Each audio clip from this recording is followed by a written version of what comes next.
भारतीय धर्म, दर्शन और भक्ति साहित्य के विशाल आकाश में महाप्रभु वल्लभाचार्य एक ऐसे देदीप्यमान नक्षत्र हैं जिन्होंने अपनी प्रखर मेधा, अनन्य कृष्ण भक्ति और मौलिक दार्शनिक चिंतन से वैष्णव धर्म को एक नवीन दिशा प्रदान की।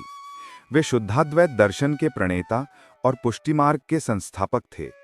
एक ऐसा भक्ति पथ जिसने तत्कालीन समाज में निराशा और कर्मकांड की जटिलता के बीच भगवद अनुग्रह और प्रेम लक्षणा भक्ति की अमृत धारा प्रवाहित की।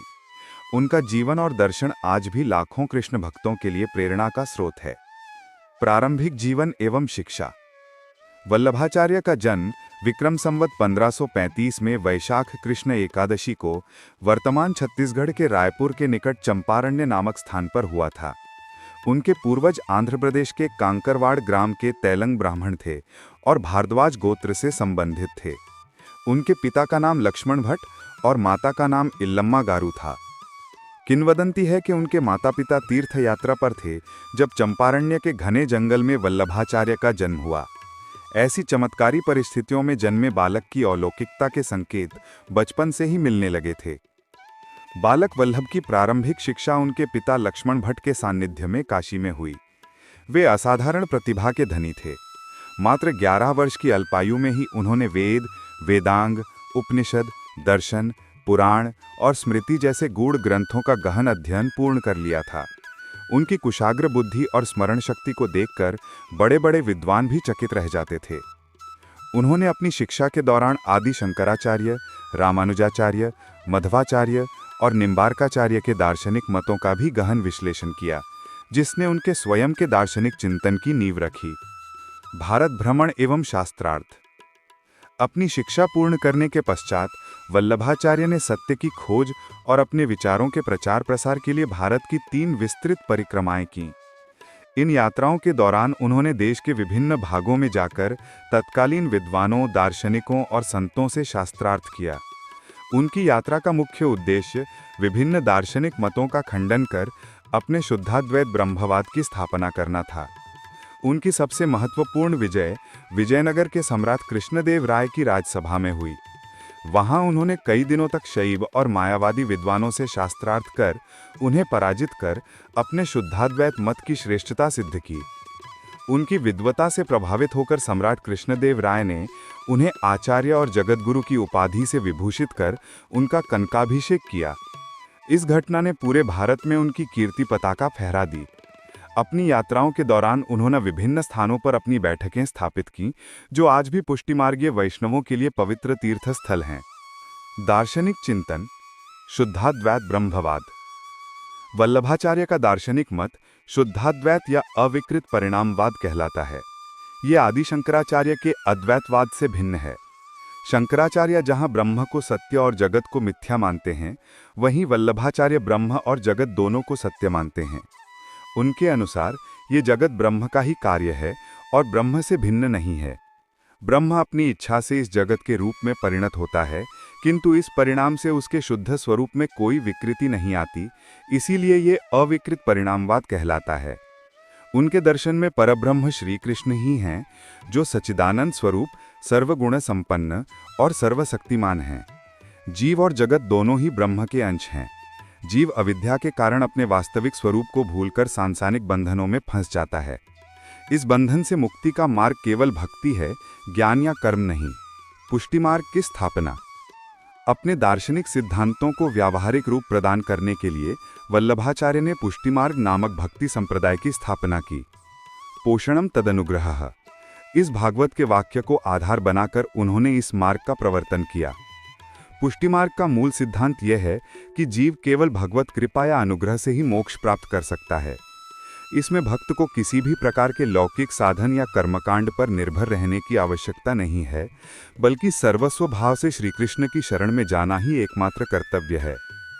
वल्लभाचार्य ने ब्रजभूमि को अपनी लीला स्थली बनाया और श्रीनाथ जी के स्वरूप की स्थापना की, जो पुष्टिमार्ग का प्रमुख केंद्र बना।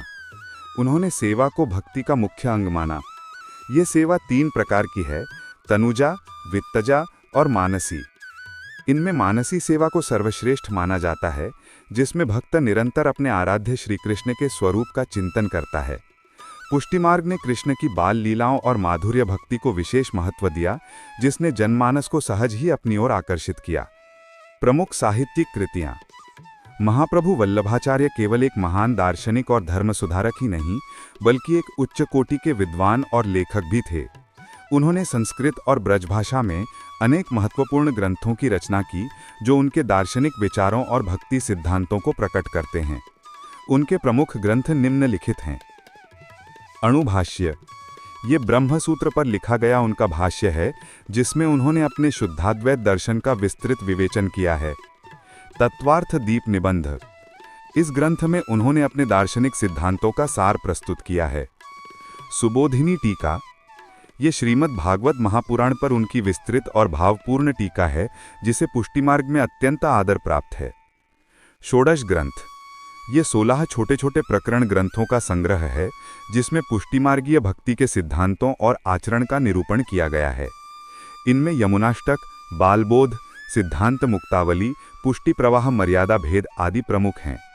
मधुराष्टकम, ये श्रीकृष्ण के माधुर्य रूप का वर्णन करने वाला एक अत्यंत लोकप्रिय और मधुर स्तोत्र हैं। अष्टछाप की स्थापना और शिष्य परंपरा। वल्लभाचार्य ने अपने भक्ति आंदोलन को और अधिक व्यापक बनाने के लिए अपने शिष्यों को संगठित किया। उनके पुत्र और उत्तराधिकारी गोस्वामी विट्ठलनाथ जी ने अपने 4 प्रमुख शिष्यों कुंभनदास, सूरदास, परमानंद दास, कृष्णदास और अपने 4 शिष्यों गोविंद स्वामी, नंददास, छीत स्वामी और चतुर्भुज दास को मिलाकर अष्टछाप की स्थापना की। ये 8 कवि श्रीनाथ जी के मंदिर में कीर्तन सेवा करते थे और ब्रजभाषा में कृष्ण लीला का गान करते थे। अष्टछाप के कवियों ने, विशेषकर सूरदास ने, अपनी रचनाओं से ब्रजभाषा साहित्य को समृद्ध किया और कृष्ण भक्ति को घर घर तक पहुंचाया। समाज एवं धार्मिक योगदान। महाप्रभु वल्लभाचार्य का आगमन उस समय हुआ जब भारतीय समाज अनेक प्रकार की कुरीतियों, धार्मिक आडंबरों और निराशा से ग्रस्त था। उन्होंने समाज में व्याप्त जाति पाति के भेदभाव का खंडन किया और भक्ति का द्वार सभी के लिए खोल दिया। उनके शिष्य हर वर्ग और जाति से आते थे। उन्होंने शुष्क ज्ञान और जटिल कर्मकांड के स्थान पर प्रेम और समर्पण पर आधारित सहज भक्ति मार्ग का उपदेश दिया। उनका पुष्टि मार्ग गृहस्थ जीवन में रहते हुए भी भगवत प्राप्ति का एक सरल और व्यावहारिक मार्ग प्रस्तुत करता है। उन्होंने सती प्रथा जैसी सामाजिक कुरीतियों का भी विरोध किया। निधन। अपने जीवन के अंतिम वर्षों में वल्लभाचार्य ने अपने पुत्र गोपीनाथ और विट्ठलनाथ को अपने सिद्धांतों और संप्रदाय का उत्तरदायित्व सौंप दिया।